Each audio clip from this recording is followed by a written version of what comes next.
L'homme ne vivra pas de pain seulement, mais de toute parole qui sort de la bouche de Dieu. Voici votre moment de méditation quotidienne.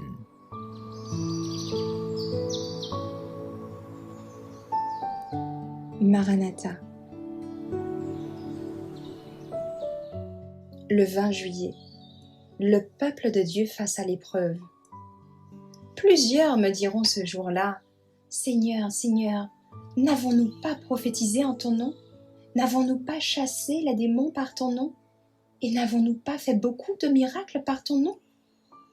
Alors, je leur dirai ouvertement, « Je ne vous ai jamais connu. Retirez-vous de moi, vous qui commettez l'iniquité. » Matthieu 7, versets 22 et 23. Il ne faut pas que nous soyons séduits. Bientôt auront lieu des événements merveilleux auxquels Satan aura participé d'une manière même directe.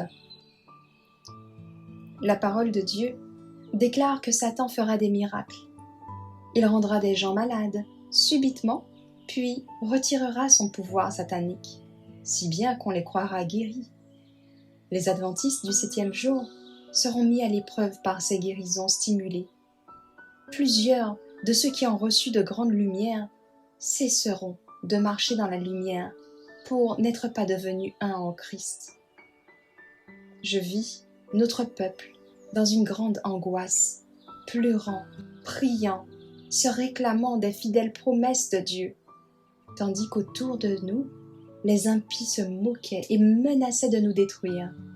Ils ridiculisaient notre faiblesse, tournaient en dérision notre insignifiance numérique et nous accablaient de paroles conçues pour nous offenser profondément. Ils nous accusaient d'avoir adopté une position indépendante à celle du monde entier. Ils nous avaient retiré toutes nos ressources, de façon que nous pouvions ni acheter ni vendre.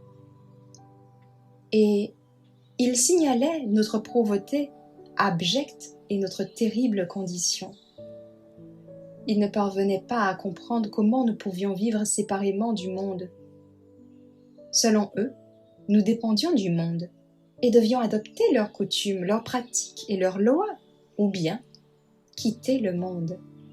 Si nous étions vraiment le seul peuple dans le monde à jouir de la faveur divine, les apparences disaient d'une manière atterrante tout le contraire. Les impies assuraient qu'ils avaient la vérité, que les miracles étaient accomplis parmi eux, que les anges du ciel parlaient et marchaient à leur côté, qu'une grande puissance des signes et des prodiges se manifestait parmi eux, et que c'était le millénium temporel qu'ils attendaient depuis si longtemps. Le monde entier s'était converti et avait accepté la loi dominicale, tandis que ce groupe insignifiant et faible persistait à défier les lois terrestres et divines et affirmait être le seul possesseur de la vérité. Le peuple de Dieu ne trouvera pas son salut dans les miracles, car Satan pourra contrefaire n'importe quel miracle. Il faudra s'appuyer sur la parole vivante. Il est écrit.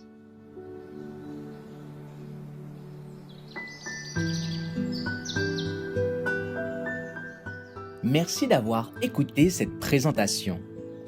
Assurez-vous de nous rejoindre demain pour votre moment de méditation quotidienne avec lereste.org.